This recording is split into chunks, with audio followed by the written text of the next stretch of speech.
पूरे देश में लोकसभा के आम चुनाव के बाद देश के दो छोटे किंतु महत्वपूर्ण राज्यों हरियाणा तथा जम्मू कश्मीर में विधानसभा चुनाव हो चुके हैं। सभी प्रत्याशियों के भाग्य ईवीएम में कैद हो चुके हैं। आने वाली 8 अक्टूबर को दोनों राज्यों के विधानसभा के वोटों की गिनती की जाएगी। इन दोनों राज्यों के चुनाव इस मामले में अति महत्वपूर्ण बन चुके हैं क्योंकि कश्मीर से अनुच्छेद 370 हटाने के बाद जेएंडके में पहली बार चुनाव संपन्न हुए, जबकि हरियाणा आर्थिक रूप से संपन्न होने की वजह से महत्वपूर्ण बन चुका है। ऐसे में ज्योतिषीय गणनाओं के आधार पर किसके पक्ष में सरकार बनाने के मौके मिलने वाले हैं, ये काफी हद तक सितारों पर निर्भर करता है।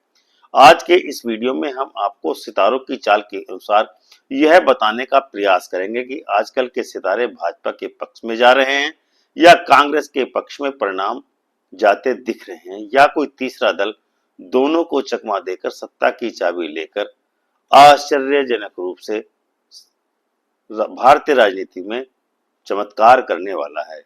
क्योंकि सितारे इस समय बहुत ही खतरनाक चाल चल रहे हैं।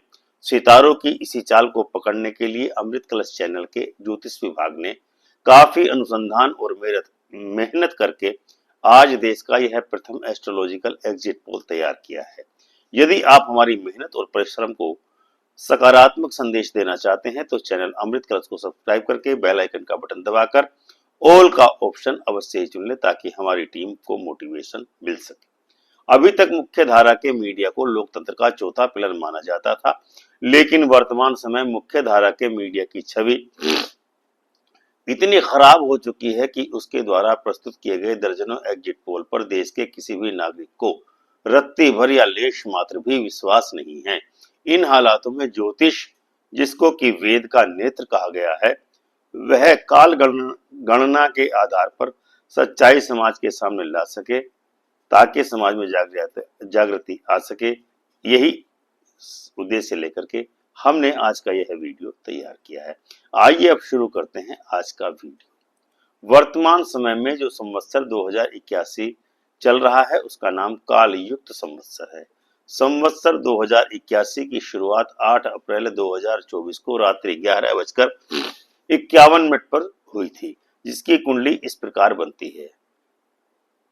इस कुंडली में लग्नेश पंचम भाव में शनि से पीड़ित है जो शिक्षा स्कैंडल तथा चौथे भाव में शुक्र पीड़ित है जो सेक्स स्कैंडल की ओर इशारा करता है, जिसके परिणाम हमें कलकत्ता, बदलापुर, उत्तराखंड जैसी अनेकों घटनाएं हमको देखने को मिली। इसके अलावा गुरु के पीड़ित होने के कारण अभी कुछ महीनों पहले जो परीक्षाएं हुई थी सेवाओं के लिए, उनके पेपर आउट हो गए थे। वर्षेश मंगल तथा मंत्री शनि होने के कारण तथा ग्रहों के पीड़ित होने के कारण लोकसभा चुनाव जिनका परिणाम 4 जून को आया, उसमें भी सत्तारूढ़ भाजपा सरकार जो अभी तक प्रचंड बहुमत से सत्तासीन थी, उसको भी भारत की जनता और सितारों ने 2040 पर ही सीमित कर दिया। अब की बार मोदी जी के नेतृत्व में भाजपा की सरकार या एनडीए की सरकार तो बनी, लेकिन वो सरकार नायडू और नीतीश की बैसाखियों के सहारे ही चल रही है। मोदी जी ने 9 जून 2024 को तीसरी बार प्रधानमंत्री पद की शपथ तो ली, किंतु सितारों ने उनके शपथ ग्रहण में ऐसी कुंडली बनवा दी जो उनके लिए संकट दर संकट उपस्थित करती जा रही है। अब तक 50 रेल दुर्घटनाएं घट चुकी हैं और अनेक संकट मोदी जी के सामने आते जा रहे हैं। ज्योतिष में सत्ताधीश को सूर्य माना गया है, किंतु मोदी जी ने 9 जून 2024 को शाम 7:23 पर शपथ ग्रहण की। उस समय दिल्ली में सूर्यास्त हो चुका था, जो यह संकेत करता है कि सूर्यास्त के बाद यदि कोई राजा शपथ ग्रहण करता है तो उसका आने वाला समय उसके लिए कष्टकारी ही होने वाला होता है। इसी कारण मोदी जी के सामने नित नए संकट उत्पन्न होते जा रहे हैं। इसी दौरान हरियाणा तथा जम्मू कश्मीर में चुनाव की घोषणा चुनाव आयोग के द्वारा की गई। इस दरमियान 16 सितंबर 2024 की रात्रि को 19:47 पर कन्या संक्रांति घटित हुई। इस संक्रांति की कुंडली में सूर्य चुनाव के भाव यानी 6वें भाव में स्थापित हो गया और मंगल के द्वारा पीड़ित हो चुका था। पूरा चुनाव इसी समयावधि में पूर्ण हुआ। किंतु इस बार एक और खगोलीय घटना विचित्र रूप से घटित हुई और 28 सितंबर 2000 को शनि देर रात शतभिषा नक्षत्र में प्रवेश कर गया, जबकि उसकी गति वक्री थी, जिसके कारण दोनों राज्यों में सत्ता परिवर्तन का संकेत शनि, जो वर्ष का मंत्री है, वह दे चुका है। दोनों राज्यों में नए दल की सरकार बनने की संभावनाओं को 2 अक्टूबर 2024 को हुए सूर्य ग्रहण यानी सूर्य अर्थात सत्ताधीश पर लगे सूर्य ग्रहण ने पूरी कर दी। 2 अक्टूबर 2024 को यह सूर्य ग्रहण हस्त नक्षत्र पर घटित हुआ। हस्त नक्षत्र में हस्त नक्षत्र नक्षत्रों में 13वें क्रम का नक्षत्र है, जिसका स्वामी चंद्रमा है। हस्त नक्षत्र का प्रतीक हाथ है। हस्त नक्षत्र को हथिया भी कहा जाता है। यानी हस्त नक्षत्र पर घटित हुआ यह सूर्य ग्रहण इस बात का स्पष्ट संकेत दे रहा है कि इन दोनों ही राज्यों में कमल से सत्ता छिनती हुई दिख रही है और कांग्रेस के हाथ में जाती हुई दिख रही है। इन चुनावों में 3 राष्ट्रीय दल भाजपा, कांग्रेस तथा आम आदमी पार्टी अपना भाग्य आजमा रही हैं तथा जीतने के लिए और सरकार बनाने के लिए पूरा जोर लगा रही हैं। ऐसे में तीनों पार्टियों की कुंडली का विश्लेषण किया जाना भी उचित ही रहेगा। भाजपा का गठन 6 अप्रैल 1980 को दिल्ली में दोपहर 11:45 पर हुआ था, जिसकी कुंडली इस प्रकार बनती है। भाजपा में सत्ता के लिए हमेशा ही झगड़े होते रहेंगे। मानसिक और अन्य रोगों से इसके नेता पीड़ित रहेंगे। चुनाव प्रचार में भाजपा की कैंपेन हमेशा ही विवादित रहेगी। भाजपा की वर्ष कुंडली में इस वर्ष का लग्नेश तथा मुंथेश शनि है, जो कि विक्रमी संवत का मंत्री है, जिसके कारण भाजपा शत्रुओं, रोग तथा ऋण का कारक इस वर्ष में पूरे वर्ष में भाजपा पीड़ित रहने वाली है।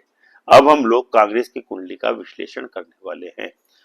वर्तमान कांग्रेस पार्टी का गठन 2 जनवरी 1978 को 11:59 पर दिल्ली में पूर्व प्रधानमंत्री इंदिरा गांधी के द्वारा किया गया था, जिसकी कुंडली इस प्रकार बनती है।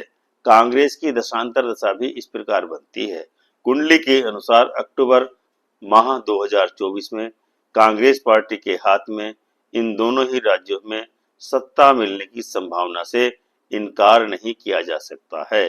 कांग्रेस का इस समय राजयोग भी चल रहा है। इन दोनों ही राज्यों में तीसरी पार्टी, जो राष्ट्रीय पार्टी है, वह भी अपना भाग्य आजमा रही है। आम आदमी पार्टी की कुंडली इस प्रकार बनती है। आम आदमी पार्टी की कुंडली में दशम भाव में, जो कि सत्ता का भाव है, उसमें शनि उच्च का होकर के बैठा है तथा शुक्र भी उच्च का ही बैठा हुआ है।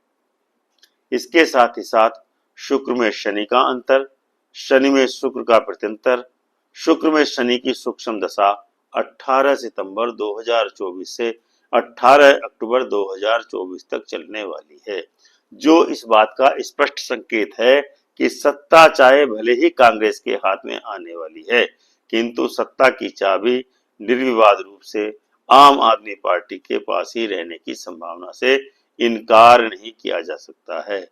हरियाणा की 90 सीटों में से 10% सीटें निर्विवाद रूप से आम आदमी पार्टी जीत सकती है, ऐसा ज्योतिष संकेत कर रहा है। जम्मू कश्मीर में भी आम आदमी पार्टी चाहे कम ही सीट लेकर के आए, लेकिन अपनी उपस्थिति निश्चित ही दर्ज कराने वाली है। भाजपा के हाथ से सत्ता की डोर छूटती जा रही है। कांग्रेस उस डोर को पकड़ने का प्रयास कर रही है तथा आम आदमी पार्टी शक्ति का एक केंद्र बनकर इन चुनाव में उभरने वाली है। तो दर्शकों, उपर्युक्त ज्योतिषीय विवेचना के आधार पर यह कहा जा सकता है कि भाजपा की सत्ता पर पकड़ ढीली पड़ती जा रही है। कांग्रेस की पकड़ राहुल गांधी के नेतृत्व में सत्ता पर मजबूत हो रही है, किंतु आम आदमी पार्टी की सत्ता में भागीदारी बनती हुई दिख रही है। तो दर्शकों, यह था आज का अंक। हमें उम्मीद ही नहीं वरन पूर्ण विश्वास है कि आपको यह अंक अवश्य ही पसंद आया होगा और आप वीडियो को लाइक एवं शेयर अवश्य ही करेंगे। जय सिया राम।